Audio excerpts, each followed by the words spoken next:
us about your breakout wide receiver that you have. Yeah, when I looked at this wide receiver, I was blown away at what his ADP is right now.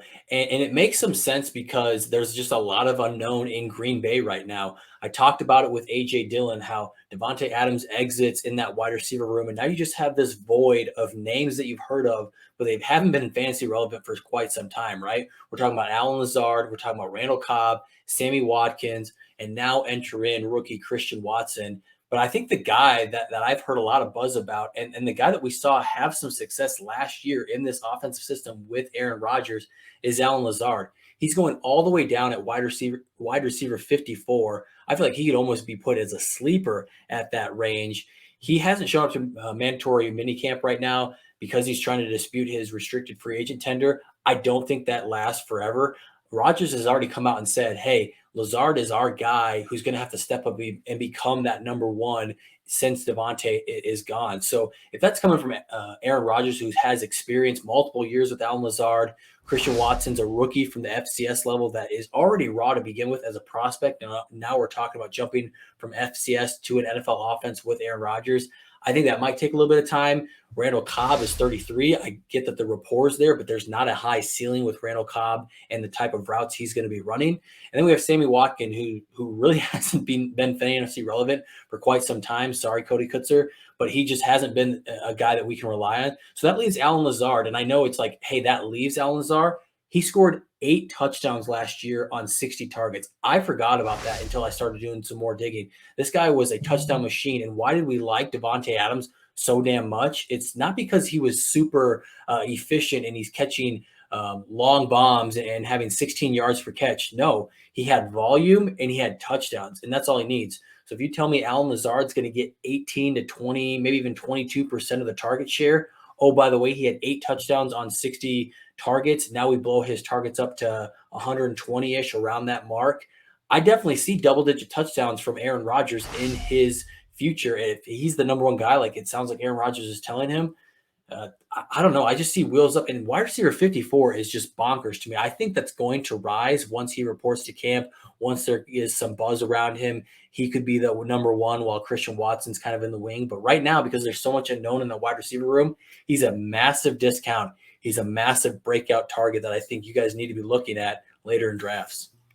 I couldn't agree more. And if you look at just kind of what he did, even despite that, I mean, he had 6 games last year where he was a top 36 wide receiver, and really kind of down the stretch from weeks 14 through 18, for those 5 games, he scored double-digit PPR points, and that 20.9 against Chicago, 13.8 against Cleveland, 19.2 against Minnesota, and 24.5 against Detroit. So, he did start to come on late last year as well. So, he is kind of the de facto wide receiver one, and it's wild to me that he is not gaining more buzz, considering he is tethered to Aaron Rodgers. And Aaron Rodgers, obviously, back-to-back MVP seasons. It's not like he's falling off or he doesn't have anything left in the tank. I mean, so it is kind of wild to me that Alan Lazard isn't gaining more buzz than what he is. But my guy I'm going to talk about, and this is tough for me because I started the offseason not high because a lot of people were overhyping this guy because of the game he had in the playoffs, right? And I started the year with kind of pushback and he is being overvalued. And just because I kind of felt like, one, we had never really seen him put it all together. I kind of like the talent, but I knew people were going to overvalue him because of what he did in the playoffs, and that is Gabriel Davis, right? We saw that monster performance he had where he put up 8 catches, 201 yards, and 4 touchdowns for 52.1 fantasy points. And, but the problem is now is we've went through the entire offseason, and they had done nothing to add to this group, right? They brought in Jameson Crowder, if you consider that something, and then they drafted Khalil Shakur in the 5th round, and that's really all that's there. And so Emmanuel Sanders is gone, so he is really kind of Cole Beasley is gone, so he is like the locked-in number 2 wide receiver in one of the most high-powered offenses in the league. So it's really hard not to like Gabriel Davis. And if you kind of look at some of the numbers for him as well, last year he did only have 63 targets, 11% target share, but he was 8th in average depth of target, 17 red zone targets for him. And over the past 2 seasons, he is top 5 in end zone targets over the last 2 seasons and top 5 in yards per reception. 13 touchdowns over the last 2 seasons. And he kind of has some Dez Bryant type trajectory. Because if you kind of look at Dez, he was kind of the same way. Each year he kind of got a little bit better until he obviously went on that great run that he had. I'm not saying he's going to be Des Bryant. That is kind of where Gabriel Davis is at, right? Gabriel Davis now is in line to be the number 2 wide receiver here. I have seen some outlandish takes from some people, though, saying that he is going to be the wide receiver 1 on this team by the end of the year. Stop with that. That's ridiculous. He's not better than Stephon Diggs. He's not going to outproduce Stephon Diggs this year. I don't see that happening. Regardless of that, I definitely think we could be seeing a wide receiver here that by the end of the year is a top 15 wide receiver. And I don't think that's all that hot, especially when you have Josh Allen as your quarterback. So, yeah, I honestly think offseason buzz will lean towards other players and it will actually push him down. Obviously, the reason he's going so high is he had that fantastic playoff game. It was one of the it was the last game we saw the Bills play, right? When you see that, it's fantastic. And now he's going to be the number 2. That's why people are pushing him up. And I think rightfully so.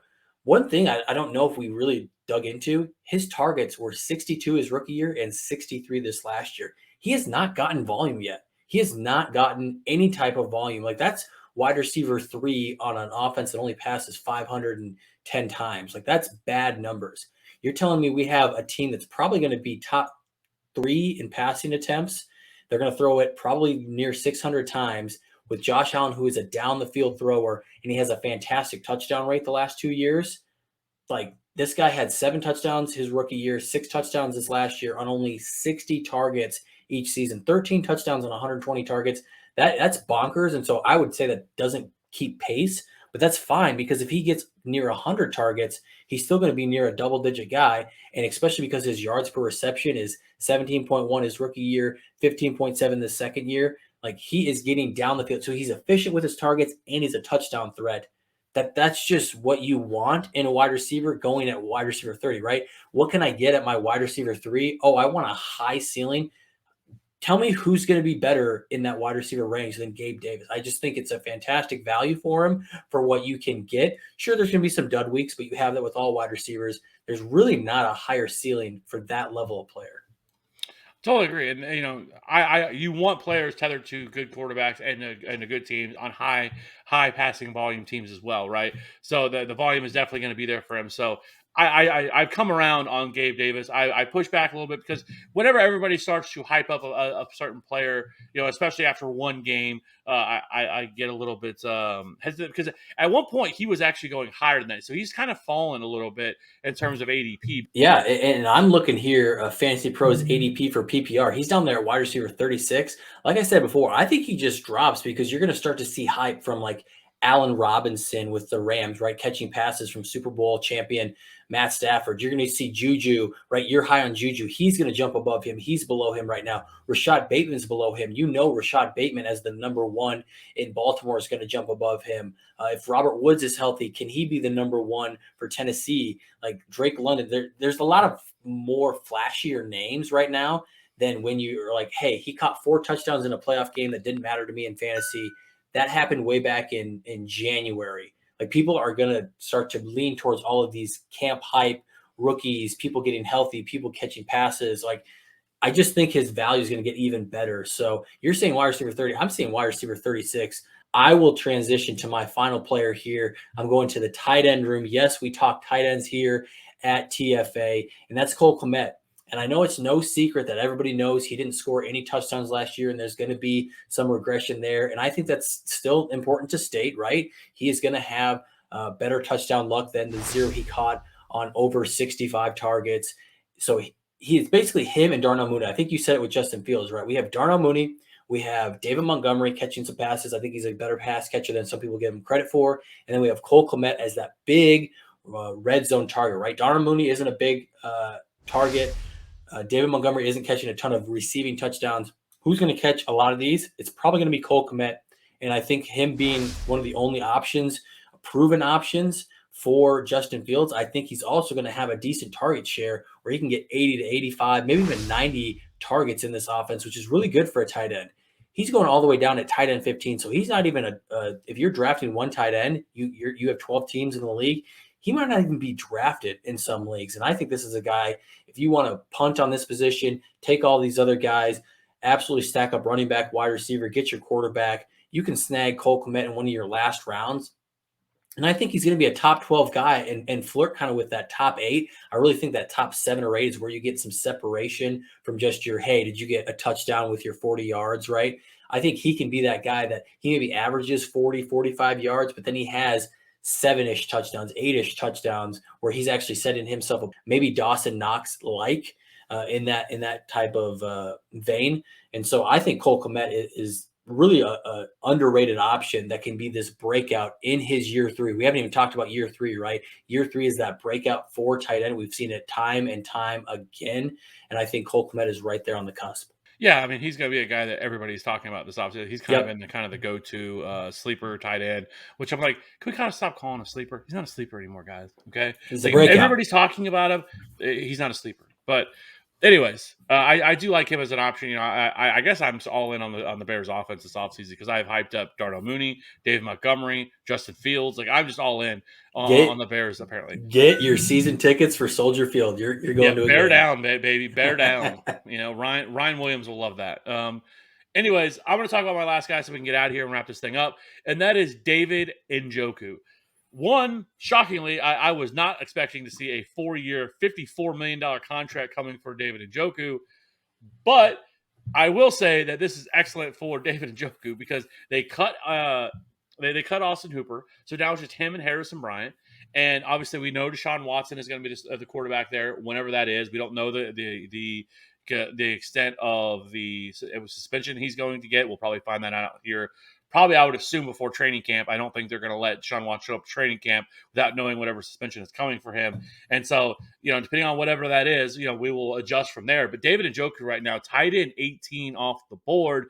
And listen, this guy is still super explosive. One of the most explosive, best athletic tight end there is in the league right now. And you know, he has been in the league. Crazy, I guess it's 2017.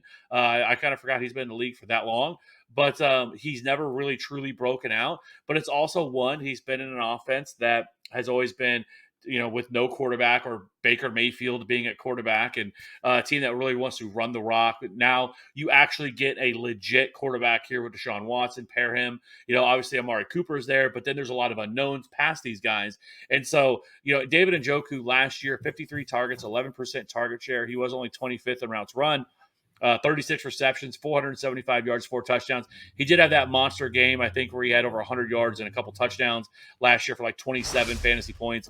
But overall, 16th in yards after the catch, 12th in yards per route run, and he was 7th with a 121.2 QB rating when targeted, which was 7th among all tight ends. So there is lots to like here with David Njoku. Still super athletic, a guy that you can kind of count on. And, you know, once Deshaun Watson's there, I mean, this offense, like I said, I do think this offense is going to be much more pass heavy. So David Njoku, if you're looking for a late round tight end 18 off the board, give me that all day. I've been taking him in underdog fantasy drafts, best ball drafts, and you know, he's going to be one of the guys that I'm going to be looking at taking if I don't take a Travis Kelce or a Mark Andrews, all the way really once I get to Dalton Schultz for me, if I don't get one of those guys, everybody, you know, Kyle Pitts, you know, Mark Andrews, Kyle Kelce, or Dalton Schultz, I'm going to wait on tight end.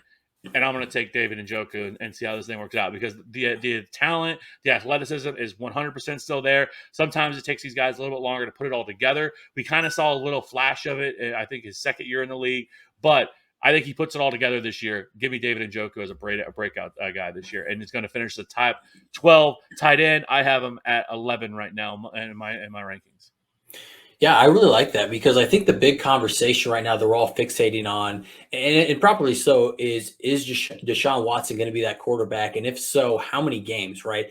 The recent news is definitely something to take into consideration. That's something that we'll probably break down on a separate podcast. We don't have time to dive into all that right now, but there's definitely a question on how many games he plays, if he plays. So that's one piece. But I want to throw that all aside, Kev, because I think one thing that we didn't talk about in this talk about David Njoku is that there was 142 targets to the tight ends last year, and that's in a run-first offense. They run on first down, they run on second down, hell, sometimes they run on third down. 142 targets split between Austin Hooper, David Njoku, and Harrison Bryant. Now, we know that David Njoku isn't getting all 142, but can he get 75? Can he get 80? Like, I think that's a fantastic potential for him when we're talking about where you have to take him at And if we hear that Watson's suspended for 8+ games, people are going to be all out. They're going to shut the door on David Njoku. And I don't know if that's quite fair because Austin Hooper, splitting all that time, still had 61 targets, right? Like I get it. That's not fantastic. You're not pounding the table about that. But let's just add on 20. Like 80 targets for a tight end is going to get you, if you get 5 or 6 touchdowns, you're going to be a top 12 tight end. And he's not being drafted there. So I think that's why I really like this breakout, because there's the potential with Sean Watson, and there's just potential because the room's been cleared out a little bit. So really like that pick. I'm curious on what happens with this situation.